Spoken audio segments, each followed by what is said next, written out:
Cockroaches occasionally drop out from shaken skirts and pant legs in my office and scurry for cover under my desk. I like having 1 or 2 mice around, one young man told me. They eat the cockroaches and bedbugs, but I can't stand a whole nest of them in my mattress.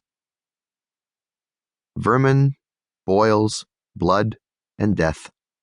The plagues of Egypt. In the downtown Eastside, the angel of death slays with shocking alacrity. Marcia, a 35-year-old heroin addict, had moved out of her PHS residence and was living in a tenement half a block away. One morning, I received a frantic phone call about a suspected overdose. I found Marcia in bed, her eyes wide open, lying on her back and already in rigor mortis. Her arms were extended, palms outward in a gesture of alarmed protest, as if to say, "No, you've come to take me too soon. Much too soon." Plastic syringes cracked under my shoes as I approached her body. Marcia's dilated pupils and some other physical cues told the story. She died not of overdose but of heroin withdrawal. I stood for a few moments by her bedside, trying to see in her body the charming, if always absent-minded human being I had known. As I turned to leave, wailing sirens signaled the arrival of emergency vehicles outside. Marcia had been in my office just the week before, in good cheer, asking for help with some medical forms she needed to fill out to get back on welfare. It was the first time I'd seen her in 6 months. During that period, as she explained with nonchalant resignation, she had helped her boyfriend Kyle blow through a $130,000 inheritance, a process selflessly aided by many other user friends and hangers-on. For all that popularity, she was alone when death caught her. Another casualty was Frank, a reclusive heroin addict who would grudgingly let you into his cramped quarters at the Regal Hotel only when he was very ill.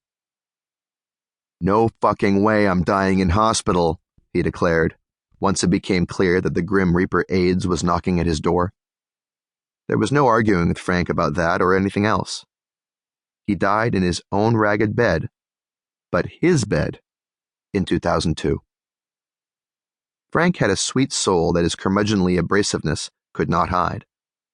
Although he never talked to me about his life experience, he expressed the gist of it in Downtown Hellbound Train, a poem he wrote a few months before his death. It is a requiem for himself and for the dozens of women, drug users, sex trade workers, said to have been murdered at the infamous Picton Pig Farm outside Vancouver. Went downtown, Hastings and Maine, looking for relief from the pain. All I did was find a one-way ticket on a hellbound train. On a farm not far away, several friends were taken away. Rest their souls from the pain, end their ride on the hellbound train. Give me peace before I die.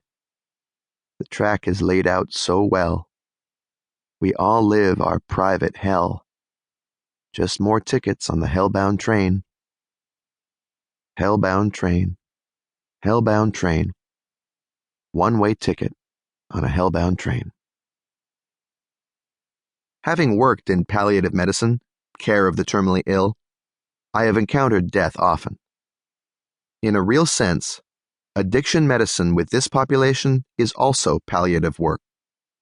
We do not expect to cure anyone, only to ameliorate the effects of drug addiction and its attendant ailments, and to soften the impact of the legal and social torments our culture uses to punish the drug addict. Except for the rare fortunate ones who escape the downtown Eastside drug colony, very few of my patients will live to old age.